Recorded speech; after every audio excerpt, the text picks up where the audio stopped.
Yo, what up, my Shadow Armies? It is I, Shadow Critias, back again with another RWBY video. So, yesterday, I want to do a little bit different for you guys, and so far, no one actually been doing any character history for each of the character from different franchise, so I decided to do some of these kind of content for you guys, and I want to do this one first, which is the history of Pyrrha Nikos. And before I get to you on, for those people who already know about Pyrrha Nikos, you pretty much know. But those few people who may not know, this may contain spoilers for Pyrrha Nikos. If you guys are watching RWBY right now, this probably will contain spoilers for you guys on wherever volume you guys are on right now. So this will contain spoilers. And if you guys are a fan of Pyrrha Nikos, this video is actually for you guys. And letting you guys know, I will be using the voice reader app to, read all the history that involves Pyrrha, from her history, her abilities, her weapon, her semblant, etc. So you pretty much know what this is about. So pretty much it's going to be everything about Pyrrha Nikos. And again, this will contain spoilers. And if you hear some words actually pronounced wrong, like Team RWBY, Team Jennifer, and Team Cardinal, just roll with it, because somehow, some way, the voice reader app will mess up on not pronouncing the actual word now. So just roll with it, or just ignore it in general. So yeah, and yeah. If you guys want to see more of any types of RWBY character history, or any types or fictional character history for them, let me know in the comments down below. Subscribe to the channel if you guys are interested of history of the characters from different franchise. Let me know. So, yeah. Without a wait, let's just go ahead and get into the history of Pyrrha Nikos. Pyrrha Nikos was a character in RWBY. She was a student at the now-defunct Beacon Academy and formerly a member of Team JNPR until her passing. Her weapon of choice, called Milo, was a red and bronze spear-like weapon that could transform into a rifle or a short sword. She used this alongside a shield called a koa, which resembled a classic hoplon. In End of the Beginning, Pyrrha engaged in battle with Cinder Fall, who had gained full possession of the Fall Maiden's powers. Despite her valiant efforts, Pyrrha was defeated and killed by Cinder, who then incinerated her body. Motivated by her death, the remaining members of Team JNPR joined Ruby Rose in her journey to Haven in order to track down Cinder and her faction. A memorial statue of Pyrrha is erected in Argus, where she trained before attending Beacon. Pyrrha wore her red hair in a waist-length ponytail, curled slightly into a loose ringlet. She also wore light green eyeshadow around the far upper corners of her green eyes. She was tall and quite muscular compared to most of the other girls at Beacon. Described as the pride of Mistral, Pyrrha was a very professionally capable, friendly, righteous yet relaxed and selfless person. She was a composed and collected individual who, despite being a celebrity, was modest and patient around other people, making her very sociable. Additionally, she tended to be quite formal. In addition to her impressive range of combat abilities, she was a quick thinker, knowing her limits and assessing her opponents before acting. Pyrrha took her studies and relationships equally seriously, making her a bit stubborn and emotionally sensitive. This came from her loyalty toward her friends as well as her good intent. She was willing to keep secrets and help friends in need. She quickly became good friends with her teammates, especially John, and got along with the rest of Team RWBY, often having conversations during lunches and sharing a similar schedule during classes. However, she felt that she struggled to make friends as everyone saw her celebrity status before considering her personal self. Her limited experience with people led her to apologize even when helping them. Pyrrha's righteousness willed her to take risks for the greater good and always concerned herself with the ethics of making decisions, such as volunteering to be the next Fall Maiden.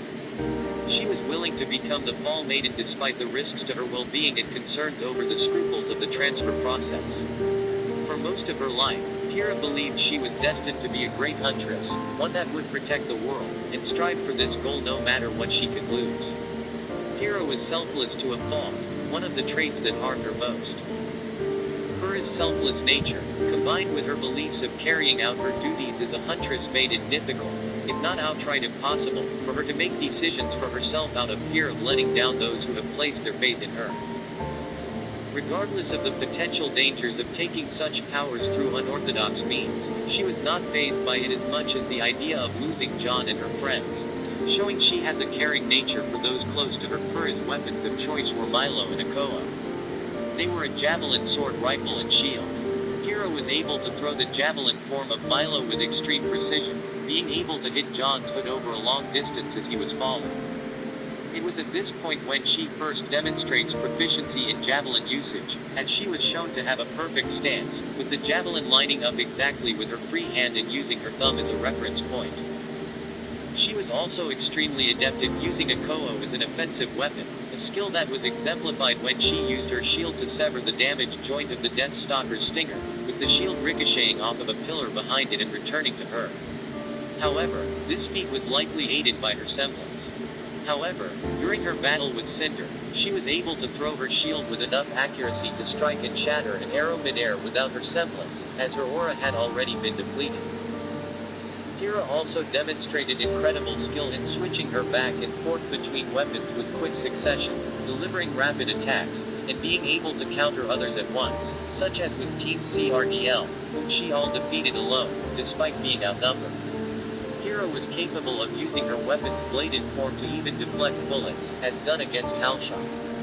She showed to even have a high amount of skill in unarmed combat, using several kicks to knock Cardin Winchester and his team back several times, even using her hands in brief moments. Pyrrha was physically strong, as she was seen to punch through grown tree trunks with her shield without any change in her posture or stance.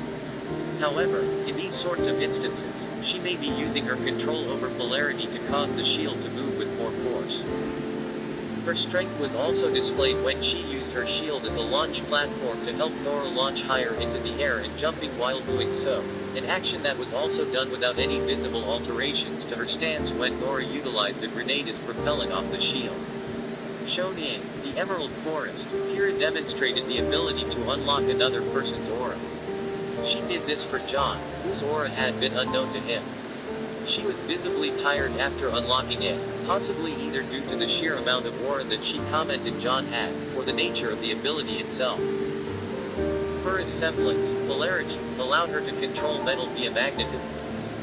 She used this ability on her own weapons and could use it on opponents' weapons, as well, such as when she moved Mercury Black's boot away from her during a spar to prevent him from landing a hit on her. In most combat situations, Pyrrha did not go out of her way to broadcast her semblance's abilities. Instead, she used it only to make very subtle changes of movement for her own weapons and sometimes her opponent's weapon to affect the course of a battle. This gave her the psychological edge of appearing to be invincible in the eyes of most people. And here's where I get my final thoughts about the character as a whole. So I'm pretty much going to do that for the entire history of the characters from different franchise. So yeah, Pyrrha Nikos is one of the most well-written, beloved character in the entire RWBY franchise, and her death brought a big, huge impact for the audience and the characters, what they're going through, and how we could feel and understand where these characters are going through after that events. And it is heartbreaking. After you watch Volume 4, Chapter 2, where John had a video footage of Pyrrha, that literally put me at the press, because what else to say after that, because we all could relate to John at that point, because we had the same experience, what we lost is someone that we're really closest to. And the sad thing is that John didn't know that Pyrrha has a feeling for him, but John didn't know and didn't even ask because he was too focused on Wise, and now he felt guilt about that. That all this time there was one person out there that actually loved him, which was Pyrrha, and John didn't know, and he felt guilty about that. When Pyrrha actually showed her feelings to John after she kissed him, he is shocked that the person that John trusted and the person she actually fell in love was John, and John didn't know that. And it's still heartbreaking.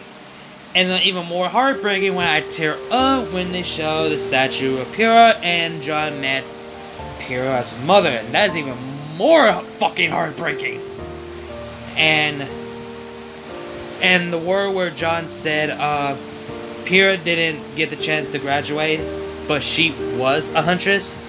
And that literally does heartbreak me because John does consider Pyrrha as a full-fledged, great, true huntress. And that literally does hurts my heart right there. That just shows that John actually admits his feeling that he does love Pyrrha.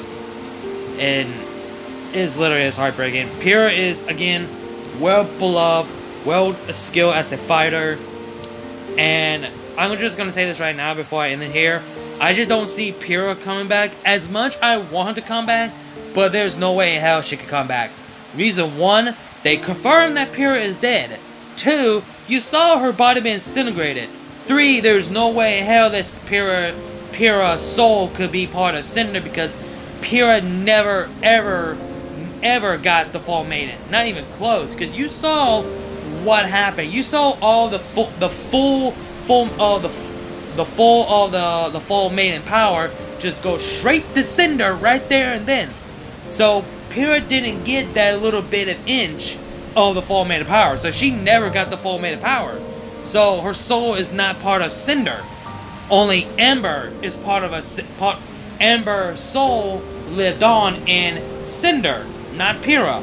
So keep that in mind. So Pyrrha never became the new Fall Maiden.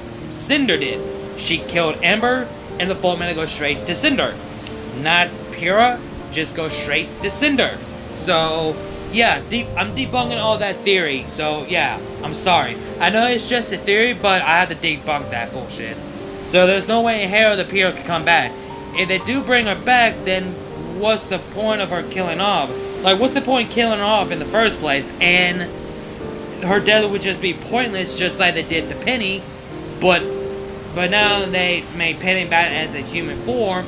There's no way else they could bring her back after that. I mean, she became a full-fledged human. So there's no way else you can bring her back.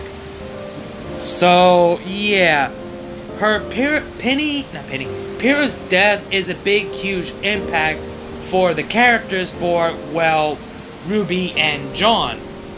Because Ruby just witnessed a death twice right in front of her.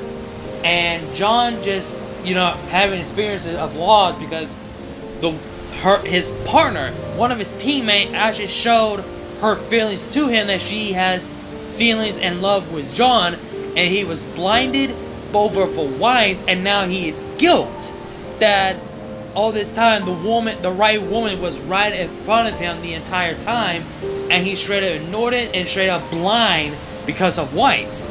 So yeah, it's literally freaking heartbreaking, and I do love how John tried to be the best huntsman just like Pyrrha to honor her legacy, like how he had the symbol based off her crown that he has in the bottom of his shield, and also kept the part of Pyrrha, one of her, I forget what you call it, like a scarf thing or whatever, be part of John's suits.